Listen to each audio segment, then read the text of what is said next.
Welcome to learn English everyday YouTube channel. இன்னைக்கு வீடியோல நம்ம ரீடிங் ரைட்டிங் பத்தி எதுவுமே பார்க்க போறது இல்ல. இங்கிலீஷ் ஸ்பீக்கிங்கான ஒரு வீடியோ தான் இது. நான் நிறைய இங்கிலீஷ் பேசுறதுக்கான வீடியோஸ் எல்லாம் பார்க்குறேன், கிராமர்ஸ் கத்துக்கிறேன், தமிழ்ல இருந்து எப்படி இங்கிலீஷ் சென்டென்ஸ் மேக் பண்றதுன்னு கத்துக்கிட்டேன். இருந்தாலும் என்னால இங்கிலீஷை ஃப்ளூவெண்டா பேச முடியல, ரொம்ப பயமா இருக்கு, எப்படி பேசுறதுன்னு தெரியல, ஸோ ஸ்டைலா என்னால பேச முடியல. இந்த மாதிரி எப்படி இருந்தாலுமே இந்த ஒரு மெத்தடை நீங்க ஃபாலோ பண்ணாலே உங்களால மாஸ்டரா இங்கிலீஷ் பேச முடியும். அதாவது நேட்டிவ் ஸ்பீக்கர்ஸ் எப்படி பேசுறாங்களோ அந்த மாதிரியே உங்களால இங்கிலீஷை பேச முடியும். அதுக்கான ஒரு சிம்பிளான ஒரு மெத்தடை தான் பார்க்க போறோம். இது எல்லாராலையும் ஈஸியா செய்யக்கூடிய ஒரு மெத்தடு தான். அதை நீங்க ஃபுல்லா பார்க்கறதுக்கு வீடியோ ஸ்கிப் பண்ணாம பாருங்க. ஒவ்வொரு ஸ்டெப்பும் நீங்க எப்படி பண்ணணும், என்னென்ன விஷயத்த ஃபாலோ பண்ணணுன்றத சிம்பிளா இதுல உங்களுக்கு நான் சொல்லியிருக்கேன். இன்னும் நம்ம சேனலை நீங்க சப்ஸ்கிரைப் பண்ணலைன்னா மறக்காம சப்ஸ்கிரைப் பண்ணிக்கோங்க. நோட்டிபிகேஷன் பட்டனையும் ப்ரெஸ் பண்ணி வச்சுக்கோங்க. ஸோ இன்னைக்கு நம்ம பார்க்கக்கூடிய இந்த மெத்தட் என்ன அப்படின்னா ஷேடோவிங் டெக்னிக். அதாவது ஷேடோவிங் டெக்னிக்னா என்னன்னு தெரிஞ்சுக்கிறதுக்கு முன்னாடி இந்த விஷயத்த நம்ம ஃபாலோ பண்றதுனால நமக்கு என்னென்ன பெனிஃபிட்ஸ் இருக்கு அப்படின்றத ஃபர்ஸ்ட் தெரிஞ்சுக்கிட்டா உங்களுக்கு இந்த டெக்னிக்ல இன்னும் எவ்வளோ அட்வான்ஸான விஷயங்கள்லாம் இருக்கு அப்படின்றது ரொம்ப சிம்பிளா புரியும். இதோட பெனிஃபிட்ஸ் என்ன அப்படின்னா, இப்போ நம்ம இங்கிலீஷ் பேசணும் அப்படின்னாலே ஒரு பார்ட்னர் இருக்கணும். ஸோ நம்ம இன்னொருத்தவங்க கிட்ட பேசணும், அவங்க நம்ம கிட்ட பதில் சொல்லணும், அவங்க ஏதாவது கேட்கணும், நம்ம பேசணும். இந்த மாதிரி இருந்தாதான் நம்மளோட இங்கிலீஷ் பேசுறத இம்ப்ரூவ் பண்ண முடியும் அப்படின்னு சொல்லிட்டு நிறைய விஷயங்கள பார்த்துருப்போம். ஆனா இந்த மெத்தடை நீங்க யூஸ் பண்ணும்போது உங்களுக்கு பார்ட்னரே தேவையில்லை, நாம மட்டும் இருந்தா போதும், நம்ம தனியாவே இந்த விஷயத்த செஞ்சிடலாம். அதனால ஃபர்ஸ்ட் நல்ல விஷயம் ஒரு பார்ட்னர் வேணும் அப்படின்றது இதுல தேவை கிடையாது. அதுக்கு அடுத்த விஷயம் என்ன அப்படின்னா நேட்டிவ் ஸ்பீக்கர்ஸ், அதாவது இங்கிலீஷ் லாங்குவேஜை ஒரு தாய்மொழியா கொண்டவங்க எப்படி ஒரு ஸ்டைலா பேசுறாங்களோ, அட்வான்ஸா பேசுறாங்களோ அந்த விஷயத்த நீங்க கத்துக்கலாம். அவங்கள மாதிரியே நீங்களும் உங்களோட இங்கிலீஷை அட்வான்ஸா பேச முடியும் இந்த மெத்தடை நீங்க ஃபாலோ பண்ணா. நிறைய பேர் சொல்றது கிராமர் கத்துக்கணும், ஸோ நமக்கு இங்கிலீஷ்ல இருக்கக்கூடிய நிறைய விஷயங்களை நம்ம கத்துக்கிட்டாதான் நம்மளால பேச முடியும் அப்படின்னு சொல்லுவாங்க. ஸோ அதுவும் தேவைதான். பட் இருந்தாலும் அதையே நம்ம கத்துக்கிறனால மட்டும் நம்மளால பேச முடியும்னு சொல்ல முடியாது. ஸோ அதனால கிராமர் அது இது எல்லாமே நம்ம தெரிஞ்சுக்கணும் அப்படின்னு இல்லை, பேசிக்கான விஷயம் தெரிஞ்சா போதும். அதுக்கு அடுத்தது இதுல நீங்க என்னென்ன விஷயம்லாம் இம்ப்ரூவ் பண்ணலாம் அப்படின்னா உங்களோட ப்ரொனன்சியேஷன், அதாவது ஒரு வார்த்தையை நம்ம எப்படி சரியா உச்சரிக்கணும், அதே மாதிரி வொக்காபுலரிஸ், நிறைய வேர்ட்ஸை புது புது வேர்ட்ஸை நீங்க இது மூலமா கத்துக்கலாம். அதே மாதிரி கிராமர், இந்த மாதிரி நிறைய விஷயம். ஸோ ஒரு விஷயத்தை எப்படி எக்ஸ்போஸ் பண்றாங்க, ஃபேசியல் எக்ஸ்பிரஷன், இந்த மாதிரி ஏகப்பட்ட விஷயங்களை இந்த மெத்தட்ல நீங்க கத்துக்கலாம். ஸோ இந்த மாதிரி நிறைய பெனிஃபிட்ஸ் இதுல இருக்கு. அடுத்தது இந்த ஷேடோவிங் டெக்னிக்னா என்ன அப்படின்றத நம்ம தெரிஞ்சுக்குவோம். ஸோ அதுக்கு முன்னாடி எல்லாருக்கும் தெரிஞ்ச ஒரு பறவை தான் பேரட். பேரட் என்ன பண்ணும், அதாவது கிளி என்ன பண்ணும் அப்படின்னா நாம என்ன சொல்றோமோ அதை அப்படியே அதை ரிப்பீட் பண்ணும். அதாவது நம்ம நல்ல விஷயம் சொன்னாலும் சரி, ஒரு கெட்ட விஷயத்த சொன்னாலும் சரி, அதுக்கு என்னன்னு புரியாது. ஆனா நம்ம சொல்ற விஷயத்த என்ன பண்ணும், அப்படியே காப்பி பண்ணி அதை அப்படியே ரிப்பீட் பண்ணும். ஸோ அதுதான் இங்கேயும்.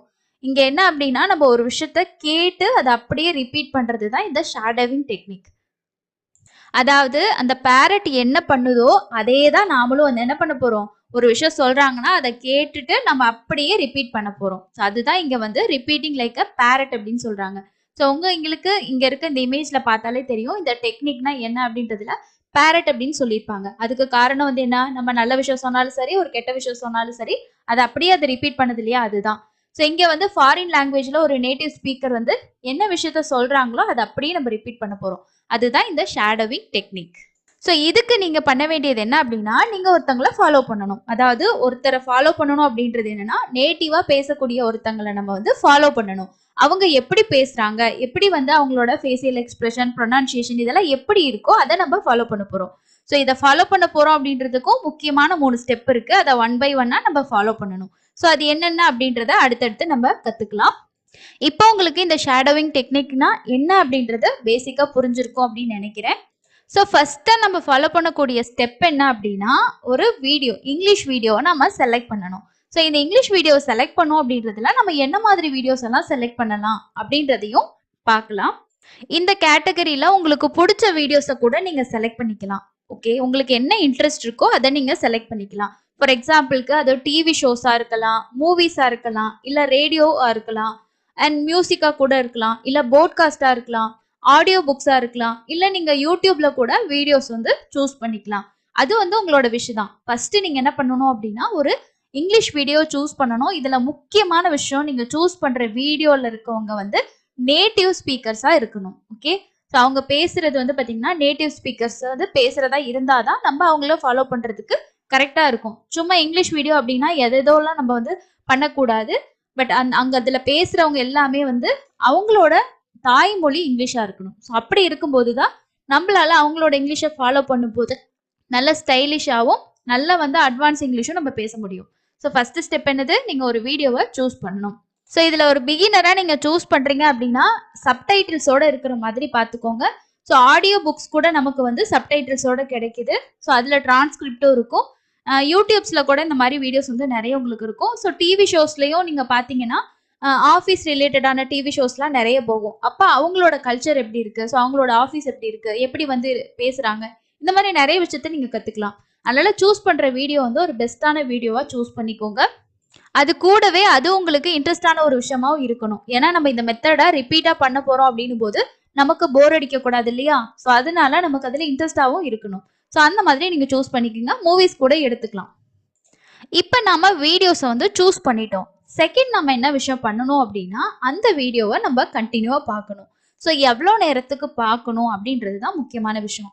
இதுல நீங்க வந்து சப்டைட்டில்ஸ் நான் ஃபர்ஸ்டே சொன்னேன் இல்லையா? ஸோ இந்த மாதிரி மூவிஸா இருந்தாலும் சரி, ஒரு டிவி ஷோவா இருந்தாலும் நீங்க சப்டைட்டில்ஸ் வந்து ஆன் பண்ணிக்கிட்டாதான் சில நேரம் வந்து ஃபர்ஸ்ட் டைம் பார்க்கும் போதெல்லாம் அவங்க என்ன பேசுறாங்க, ஏன்னா ரொம்ப ஸ்பீடா பேசுவாங்க, என்ன பேசுறாங்க என்னன்றது நமக்கு புரியாது. ஸோ சப்டைட்டில்ஸ் இருந்துச்சுன்னா அதுல நம்ம ஒரு சில வார்த்தைகளை பார்த்துக்கலாம் இல்லையா? ஸோ நீங்க ஃபர்ஸ்ட் என்ன பண்ணணும் அப்படின்னா நீங்க சூஸ் பண்ண வீடியோவை 15 நிமிஷம் நீங்க ஸ்கிப் பண்ணாம பார்க்கணும். ஸோ 20 மினிட்ஸ்ன்னு சொல்லுவாங்க. சில பேரால வந்து ஸ்டார்டிங்லேயே வந்து அவ்வளோ நேரம் பார்க்க முடியாது. ஒரு 10 நிமிஷம் அதை கண்டினியூவா நம்ம வந்து ஃபோக்கஸ் பண்ணி பார்க்கறதே ரொம்ப கஷ்டமா இருக்கும். ஒரு 15 நிமிஷத்துக்கு நீங்க அந்த வீடியோ ஸ்கிப் பண்ணவும் கூடாது, ஸ்டாப் பண்ணக்கூடாது, கண்டினியூவா பார்க்கணும். பட் அதுல போற விஷயம் என்னன்னு புரியல, புது வேர்ட்ஸ் இருக்கு அப்படின்னாலுமே நீங்க ஃபர்ஸ்ட் டைம் பார்க்கும்போது அதை ஸ்கிப் பண்ணாம 15 மினிட்ஸ் நீங்க கண்டினியூவா வந்து வாட்ச் பண்ணணும். இதுதான் செகண்ட் ஸ்டெப்பு. அதுல போற விஷயம் புரியல அப்படின்னா கூட நீங்க திரும்ப என்ன பண்ணலாம் அப்படின்னா இன்னொரு டைம் நம்ம ப்ளே பண்ணி ஸ்டாப் பண்ணி அந்த சப்டைட்டில்ஸை நம்ம ரீட் பண்ணிட்டு கூட புரிஞ்சுக்கலாம். ஆனா ஃபர்ஸ்ட் டைம் பார்க்கும்போது நீங்க அதை ஸ்கிப் பண்ணாம தான் பார்க்கணும். இது செகண்ட் ஸ்டெப்பு. ஸோ 2 விஷயத்த நம்ம முடிச்சிட்டோம். 3வது விஷயம் என்ன பண்ணணும் அப்படின்னா ரிப்பீட் பண்ணணும். ஸோ ஷேடோனா என்னது, நம்ம ஒருத்தங்கள ஷேடோ பண்றது. அவங்க என்ன சொல்றாங்களோ, என்ன எக்ஸ்பிரஸ் பண்ணாங்களோ அதை அப்படியே நம்ம சொல்றது, அதுதான் ஷேடோ. ஸோ நம்ம ஃபர்ஸ்ட் சூஸ் பண்ணோம், அதுக்கப்புறம் அந்த வீடியோ வாட்ச் பண்ணோம். 3வது வந்து அவங்க அதுல என்ன பேசுறாங்களோ, என்ன விஷயம் சொல்றாங்களோ அதை நாம அப்படியே ரிப்பீட் பண்ணணும். ஃபர்ஸ்ட் பிகினரா இருக்கிறவங்க நீங்க வந்து ஒரு ஆடியோ லைப்ரரி, அதாவது இப்போ 2 பேர் கான்வர்சேஷன் இந்த மாதிரி எல்லாம் பண்ணுவாங்க இல்லையா? ஸோ அந்த மாதிரி நீங்க எடுத்துக்கிட்டீங்கன்னா அதை உங்களால ஈஸியா வந்து ரிப்பீட் பண்ண முடியும். ஸோ அந்த மாதிரி ஃபர்ஸ்ட் ட்ரை பண்ணிட்டு அதுக்கு அடுத்து நீங்க மூவிஸ் இந்த மாதிரி கூட ட்ரை பண்ணலாம். ஸோ 3வது விஷயம் வந்து நீங்க அவங்க என்ன சொல்றாங்களோ அதை அப்படியே நீங்க வந்து ரிப்பீட் பண்ணணும். இதுல வந்து அவங்க எப்படி ஃபேஷியல் எக்ஸ்பிரஷன்ஸ் வந்து கொடுக்குறாங்க, அதுக்கு அடுத்து அந்த வேர்டை எப்படி வந்து ப்ரொனவுன்ஸ் பண்றாங்க, ஸோ அவங்களோட எசன்ட் எப்படி இருக்கு, உச்சரிப்புகள்லாம் அவங்களோட எப்படி இருக்கு, இதெல்லாமே நீங்க பார்த்து அதை அப்படியே நீங்க ரிப்பீட் பண்ணணும். ஸோ ஃபர்ஸ்ட் டைம் ஒரு விஷயத்த ஒரு வீடியோவை பார்த்துட்டு நம்ம ரிப்பீட் பண்றது கஷ்டமா தான் இருக்கும். ஆனா நம்ம ப்ராக்டிஸ் பண்ண இது உங்களுக்கு ரொம்ப சிம்பிளா இருக்கும். ஸோ இதுதான் வந்து இந்த ஷேடோவிங் டெக்னிக். இதை வந்து நிறைய லாங்குவேஜ் லேர்ன் பண்றதுக்கு பெரிய ஒரு டெக்னிக்கா யூஸ் பண்றாங்க. பட் எல்லாராலையும் ஈஸியா செய்யக்கூடிய ஒரு டெக்னிக் தான். இந்த ஷார்ட்கட் மெத்தடை நம்ம எவ்வளோ நாளைக்கு பண்ணணும் அப்படின்னு சொல்லிட்டு அடுத்து இருக்கும் நிறைய பேருக்கு. அதாவது நீங்க நிறைய வீடியோஸ் பார்த்துருப்பீங்க, 10 நிமிஷத்துல பேசிடலாம், 1 ஹவர்ல நீங்க இந்த டென்சஸ் மட்டும் தெரிஞ்சுக்கிட்டீங்கன்னா ஈஸியா பேசிடலாம், இந்த மாதிரிலாம் பார்த்துருப்பீங்க. பட் அப்படிலாம் யாராலையும் பேசக்கூடிய பாசிபிலிட்டிஸே கிடையாது. ஏன்னா நேட்டிவ் ஸ்பீக்கராக இருந்தால் பேசிடுவாங்க, அவங்களோட தாய்மொழி அதுதான். பட் வந்து நம்ம ஒரு லாங்குவேஜை கற்றுக்கணும் போது அதை உடனே நம்ம வந்து 10 நிமிஷம் பார்க்கறதாலேயோ 1/2 hour பார்க்கறதாலேயோ மட்டும் நம்மளால பண்ணிட முடியாது. குறிப்பிட்ட நாள் டைம் எடுத்து அதே விஷயத்த நம்ம ரிப்பீட் பண்ணும்போது தான் நம்மளால பண்ண முடியும். ஸோ இந்த மெத்தட் பொறுத்த வரைக்கும் உங்ககிட்ட டெடிகேஷன் இருக்கணும். ஸோ வந்து ஒரு அர்ப்பணிப்பா இந்த விஷயத்த நீங்க பண்ணணும், ரெகுலரா பண்ணணும். ஸோ மினிமமா வந்து பாத்தீங்கன்னா ஒரு 1 month, 30 நாள்ன்றது கம்மி தான். ஒரு 2 months, 60 நாள் நீங்க வந்து தொடர்ச்சியா டெய்லியும் ஒரு குறிப்பிட்ட டைம் வச்சுக்கோங்க. ஸோ இந்த டைம்ல இந்த டைம் நான் இதை பண்ணணும் அப்படின்ற மாதிரி நீங்க ஃபிக்ஸ் பண்ணிக்கிட்டீங்கன்னா டெய்லியும் நீங்க அந்த விஷயத்த ரிப்பீட் பண்ணுங்க. ஃபர்ஸ்ட் ஒரு நாள், 2வது நாள், 3வது நாள்லாம் பார்க்கும்போது என்னடா இவ்வளோ ஸ்பீடா பேசுறாங்க, நமக்கு ஒண்ணுமே புரிய மாட்டேங்குது, கஷ்டமா இருக்கு அப்படின்னு தான் உங்களுக்கு தோணும்.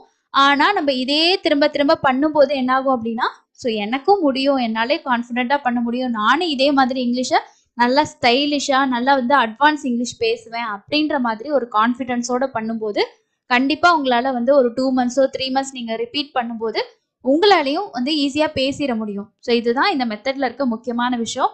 ஒரு நாள் பண்ணா மட்டும் வராது. ஸோ எதையுமே நம்ம தொடர்ச்சியா வந்து பிராக்டிஸ் பண்ணா மட்டும்தான் உங்களால முடியும். ஸோ இந்த மெத்தட சக்சஸ்ஃபுல்லா உங்களோட இங்கிலீஷை நீங்க இன்னும் நல்லா இதா பேசணும் அப்படின்னு நினைச்சீங்கன்னா கண்டிப்பா டெய்லி பண்ணணும். அதே மாதிரி டெய்லி வந்து இதுல நீங்க எஃபோர்ட் எடுக்கணும் அண்ட் டெடிகேஷன் இருக்கணும், ஒரு கான்ஃபிடென்ட் இருக்கணும். ஸோ அதை பண்ணீங்கன்னா தான் நீங்க பண்ண முடியும். கஷ்டம் அப்படின்னு நினைக்காம என்னாலையும் இதுல அச்சீவ் பண்ண முடியும், என்னோட இங்கிலீஷை நல்லா அடுத்த லெவலுக்கு நான் கொண்டு போயிருவேன் அப்படின்னு நினைச்சீங்கன்னா நீங்க பண்ணலாம். அதே மாதிரி இப்ப நம்ம வந்து ஃபர்ஸ்ட் நாள் வீடியோ பாக்குறோம், பார்த்துட்டு நீங்க என்ன பண்ணணும்னா அதை ரிப்பீட் பண்ணும்போது உங்களோட போன்ல ரெக்கார்ட் பண்ணுங்க.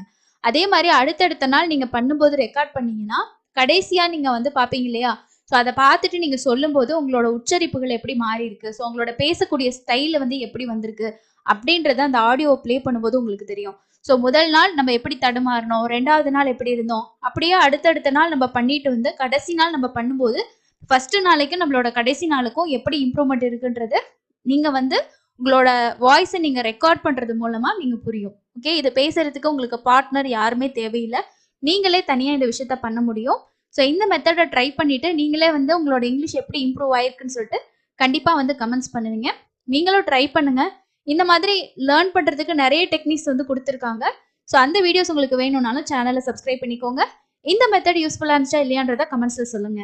அடுத்து யூஸ்ஃபுல்லான ஒரு வீடியோல மீட் பண்ணலாம். தேங்க்யூ.